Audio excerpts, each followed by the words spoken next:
Hey everybody, it's Julie Christiansen, the Anger Lady here. Just wanted to bring some insights to you today that I pulled out of my journal. I've been an avid journaler since I was about 12 years old, and most of the stuff that I put in my journals is not for anybody's consumption except for my own. But I found this the other day and I thought it would be worth sharing. So I'm just going to take some snippets from it. So this is April 23rd, 2019. So let me see here. I got to thinking last night about limiting and empowering beliefs and how those impact our faith. That led me to wondering how these prosperity preachers managed to get it so wrong. And then I started playing with words. See, prosperity preachers say that God is about prosperity over poverty. Once I got considering this, I realized that God is not all about prosperity, but he is about planning and purpose. See, he didn't say that he would give us life and that more prosperously. He said he would give us life and that more abundantly. That's different.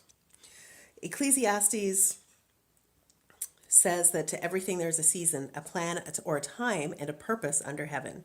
The book of Jeremiah, God says, behold, I have plans for you, plans to give you hope and a future. So when we go back to the end of Genesis, where the Lord gave Joseph dreams, first of all, Joseph was always in God's plan, but God didn't prosper him right away. He had a season of grief. He had a season of captivity. He had a season of betrayal before he ever saw justice or reparations. But Joseph had a purpose mindset. See, God is about planning and purpose. In everything Joseph did, in every circumstance he found himself, he worked at finding and fulfilling his purpose, which was to serve. What did Jesus say? If you want to be great in the kingdom of God, you must first learn to be a servant. Joseph's dreams came to pass. There were 7 years of plenty, followed by 7 years of famine. Elijah lived through 3 years of famine. Ruth and Naomi lost their husbands because of famine, but you cannot tell me that they weren't in God's plan. They weren't poor, but they had a purpose and their lives had a purpose. So this was my epiphany as I'm reading here and flipping the page. There's a difference between poverty and scarcity. Poverty is a mindset. Scarcity is a condition. I didn't grow up poor. I grew up in conditions of scarcity, but we were always provided for. Looking around at what others had made me feel poor, but I wasn't poor. I carried that poverty mindset with me through early adulthood and taught it to my kids. And I wrote in my diary, I need to rectify that starting today. We need to stop thinking in terms of poverty and wealth, but we need to start thinking in terms of scarcity and abundance. It really is a matter of mindset. Change your thoughts, change your life. Once we start thinking scarcity is a condition, we'll start working to change it. We'll save, we'll clip coupons, we'll budget, we'll be careful in spending. But we understand that if we sow to abundance, we will reap in abundance. Poverty is a mindset. And as this mindset, it means we look and act poor and we do nothing to raise ourselves out of poverty because it is a state of mind.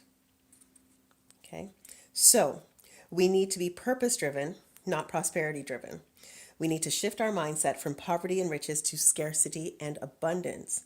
When we are in times of scarcity, we need to ask ourselves, what is God's plan? What is his purpose for this? In times of scarcity, we must focus on God's provision rather than our perceived state of poverty.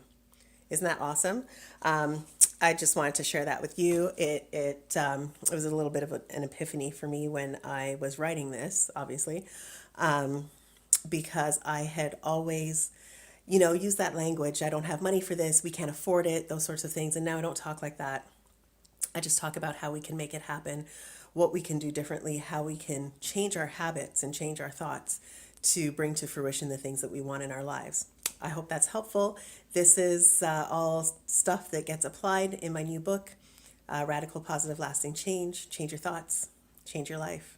It's that simple, but we have to be disciplined, we have to be intentional, and we have to be focused. So God bless you. I hope this helps you today. Have a great day, and I'll see you again soon.